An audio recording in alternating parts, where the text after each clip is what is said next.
돈의 홍수 시대에는 상인이 선비를 누른다. 내 주변에는 뒤늦게 사회에 대한 불만을 키우거나 체념을 하게 된 소위 모범생들이 여럿 있다. 학교 다닐 때 공부를 열심히 했고 또 잘했던 사람들이다. 엇나가지 않고 바른 생활을 해왔다. 학교에서는 교사나 교수의 가르침, 집에서는 부모의 말을 충실히 따랐던 사람들이다. 대체로 괜찮은 학교를 나왔다. 이들은 교수, 공무원, 교사, 공기업 직원과 같은 반듯한 직업을 갖고 있다. 공공부문이나 교육계에 많다. 평범하게 살지만 건전한 상식을 지키고 사회적 가치를 수호해온 버팀목 같은 사람들이다. 이들 중 적지 않은 수가 불만 또는 체념을 갖게 된 건 돈이 흔해진 21세기 머니 빅뱅과 관련이 있다. 자산 쌓기에 상대적으로 뒤떨어져 쓴맛을 본 사례가 꽤 있다. 이들은 돈을 감지하는 촉수가 민감하게 발달한 민간 부분 고소득 월급쟁이나 의사, 변호사 같은 전문직들에 비해 자산 불리기 경쟁에서 뒤처졌다. 한마디로 요약하면 나는 열심히 살았고 사회적 위치도 나쁘지 않은데 왜 점점 뒤로 밀려나는가라는 의문이다.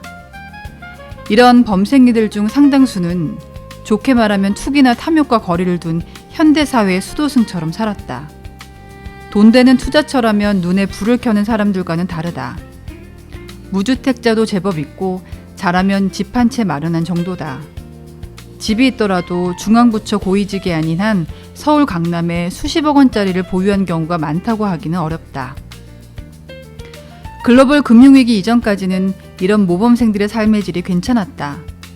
사회적 위치가 준수했고 민간 기업과의 급여 격차도 지금처럼 벌어지지 않았다. 연금 혜택도 좋았다. 직업 안정성도 좋아 1990년대 후반 외환위기 때 쓸려나가지 않을 수 있었다. 규제를 다루는 이들은 민간에서 일하는 사람들을 호령하면서도 경제적 보상이 나쁘지 않았다. 이를테면 금융감독원에서 일하면 급여는 민간 금융회사만큼 나오고 권한은 많았고 퇴직 후 갈 곳도 제법 있었다. 그런데 세상이 바뀌었다. 시점은 2010년대 이후이고 변화의 핵심은 통화량의 엄청난 증가다. 앞부분에서 설명했듯 한일 월드컵이 열리던 2002년만 하더라도 국내 총생산과 광의의 통화는 액수가 거의 같았다. 하지만 2024년에는 M2가 GDP보다 무려 1,500조 원 정도 많다. 이건 천지개벽이라고 봐야 한다. 불어난 통화량이 국민들에게 고르게 퍼지면 좋겠지만 현실에서는 그럴 수 없다. 눈치 빠른 이들은 시장의 유동성을 자기 주머니에 집어넣으며 재산을 엄청나게 불렸다. 산업화된 사회에서 자본화된 사회로 넘어가는 무대 전환이 우리 사회에서는 너무 빨랐다. 이런 대변혁에 둔감했던 사람들, 모범생으로 살아온 사람들 가운데는 머니파티에서 소외된 이들이 한둘이 아니다. 내 주변에는 박사학위를 받느라 30대 중후반까지 국내외에서 공부하며 본격적으로 돈을 버는 활동을 늦춘 사람들이 있다. 이들은 대체로 서울에 집 사는 걸 포기했다며 우울해한다. 부모가 거액을 물려주지 않는 한 이들의 경제적 처지는 궁하다. 지식을 쌓거나 전달하며 사회 시스템을 만들거나 재정비하는 역할을 맡은 이들의 낭패감이 크다. 특히 2010년 대학 등록금 동결제가 시행된 이후 대학 교수의 직업 가치가 예전만 못하다는 건 부인하기 어렵다. 서울시내 대학의 한 공대 교수는 학부를 막 졸업한 제자가 SK 하이닉스에 취업해서 받는 첫 연봉이 30대 후반까지 어렵게 공부한 다음 교수가 됐을 때 받는 돈과 비슷하니 누가 대학원에 진학하겠냐고 했다. 지식을 쌓고 후학을 가르치는 일의 값어치가 떨어진다는 건 분명 문제다. 그런데 나름 똑똑하다는 이런 사람들도 원인을 제대로 진단하지 못하는 경우가 있다. 특정 정권의 정책 실패로 간주하거나 특정 사회 집단의 이기주의로 여긴다는 말을 들었다. 그리고 도저한 배금주의라는 식의 푸념도 있다. 하지만 이건 원인이 아니라 결과에 가깝다. 가장 결정적인 원인은 돈이 흔해졌다는 것이다. 통화량이 엄청나게 불어나 돈값이 떨어지고 자산의 명목 가격이 뛰었기 때문에 먹물들의 삶이 고달퍼졌다. 물질 만능주의가 더 심각해진 것 역시 이런 현실을 반영한 차후 결과다. 게다가 대기업 다니면 일찍 잘리는 줄 알았는데 요즘은 임원 승진 안 되더라도 잘만 다닌다는 걸 지켜보고 있다. 사람들의 머릿속에서 관념이 변한 게 아니다. 돈을 둘러싼 현실이 달라졌다. 한국의 기술 대기업들은 해외에서 엄청난 돈을 벌어왔다. 그런 돈이 기초자산으로 신용도가 높아져 어마어마한 대출이 이뤄져 통화량이 급격히 늘었다. 기업도 빚을 많이 냈고 임직원도 빚을 냈다. 돈이 많이 돌다 보니 돈 장사하는 은행, 증권사, 보험사, 카드사도 돈 세느라 바빴다. 나라의 경제 체력이 획기적으로 향상됐으니까 돈잔치가 벌어진 것이다. 이제부터라도 경제 성장률이나 임금 인상률의 속도가 아니라 통화량의 증가 속도에 맞춰 살아야 남들보다 자산이 쪼그라들지 않는다는 걸 깨달아야 한다. 이제는 긴 인생에서 월급이 늘어나는 건 큰 의미가 없다는 걸 알아차린 사람들이 늘어났다.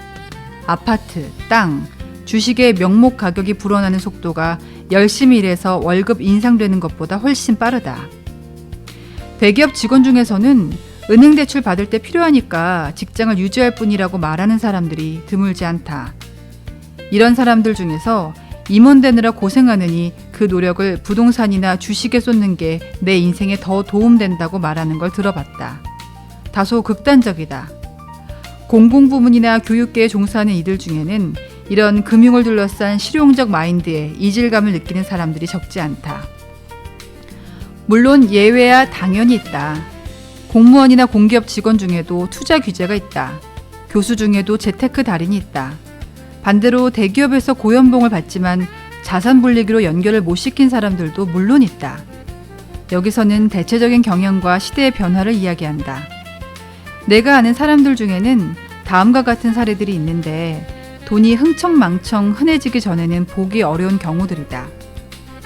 미국 아이비리그에서 박사학위를 받고 서울시내 대학의 교수가 됐지만 40이 넘어서도 수입이 대기업 대리 정도인 무주택자. 서울대를 나와 싱글로 살다가 40대가 되어서야 이제 집을 사야겠다고 생각했지만 높은 집값 앞에서 좌절한 대학 강사. 학창시절 공부 못하는 동생한테 너 그렇게 살지 말라고 훈계했지만 서울 요지에 자가를 마련한 동생에 비해 자산이 모자란 채 서울 변두리에 사는 행정고시 출신 고위 공무원. 개발도상국 시절 목에 힘주던 직종의 사람들이 조금씩 초라해지고 있다. 대한민국이 대기업의 거침없는 성장으로 부자 나라가 됐기 때문에 그 과실을 민간이 차지하는 건 당연하다. 또한 공공부문 종사자가 권력이 줄어들고 버는 돈의 액수도 상대적으로 줄어드는 건 정부 주도형 국가에서 민간 자본형 국가로 변신하는 과정에 필연적으로 나타나는 체질 변화로 볼 여지도 있다. 한국은 이 변화가 매우 짧은 기간에 이루어졌다. 그래서 빠른 시대적 장면 전환에 대해 어지러움을 느끼는 사람들이 꽤 있다. 정신 바짝 차려야 한다.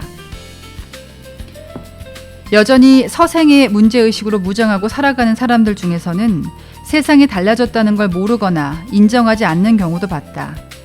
돈이 흔해진 시대에 자신은 대쪽 같은 선비 정신으로 살아도 될지 모른다.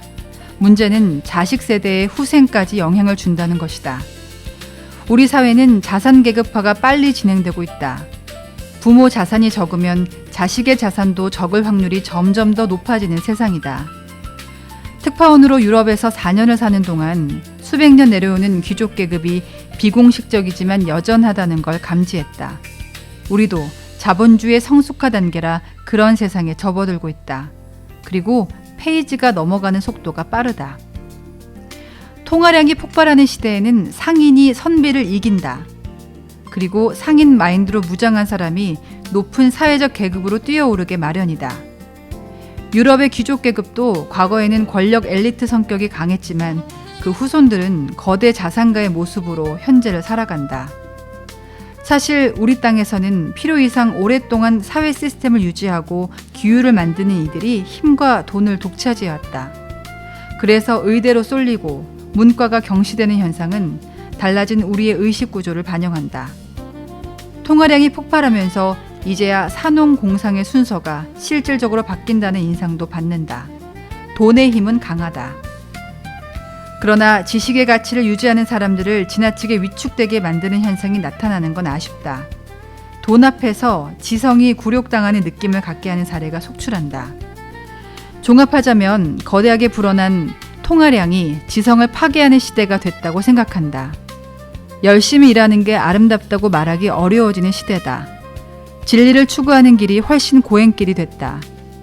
코인으로 대박난 사람들을 보며 성실하게 살아온 사람들은 허탈감을 느낄 수밖에 없다.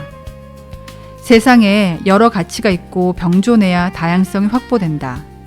그러나 요즘은 부자가 되는 것의 가치가 다른 가치를 압도한다. 너무 흔해진 돈이 만든 병폐다. 사회적 가치를 위해 일하는 이들이 금전적 보상에서 뒤처지는 현상을 바로잡을 방법은 별로 없다. 돈이 흔해지는 속도가 현격하게 낮아지지 않는 한 방법을 찾기 쉽지 않다. 그나마 현실적인 방법을 찾자면 미국처럼 억만장자들의 기부를 이끌어내는 것 정도다. 이제는 백면서생 직업군 중에서도 사회적 공기의 역할을 방기하고 자산 불리기에만 매몰된 사람들이 늘었다. 공직자나 공공부문 종사자 가운데 일부가 안정된 직장을 지렛대 삼아 본업을 등한시하면서 부동산, 주식 투자에 열심이다. 공기업에 다니는 지인이 하는 말이다.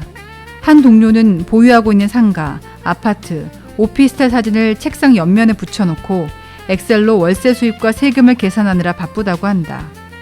이런 사람들에게 사명감을 요구하기는 쉽지 않다. 이것 역시 돈이 흔해진 시대의 어두운 이면이다. 세대 갈등도 제법 날카롭다. 중앙부처 고위 공무원 중에는 서울 강남에 자가를 가진 이들이 꽤 있다. 원래 금수저였거나 고시 합격이 커다란 사회적 대우를 받을 때 부유한 가정의 배우자를 맞았거나 일찌감치 재테크를 잘한 경우다. 이들은 대개 40, 50대 이상일 뿐 젊은 공직자 중에서는 드물다.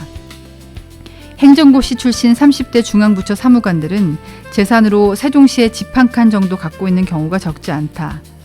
그러니 어렵다는 고시에 합격하고도 사표 내고 민간기업으로 이직하는 사례가 줄을 잇는다. 박봉의 지방직 공무원들의 고충은 말할 것도 없다. 결국 대출 공화국이 된 대한민국에서 빚 내기에 대한 거부감이 컸거나 빚을 많이 내기 위해 필요한 소득과 자산이 부족한 사람들은 돈의 홍수 시대에 휩쓸려 갔다고 해도 과언이 아니다. 2020년대에도 여전히 감당할 수 있는 빚마저도 두려워하거나 거부감을 표시하는 이들을 종종 만날 수 있다. 소득 불평등 시대가 지났고 자본 불평등 시대가 왔다는 걸 잊으면 자신만 손해다. 지금은 금융이 경제의 중심축인 세상이다.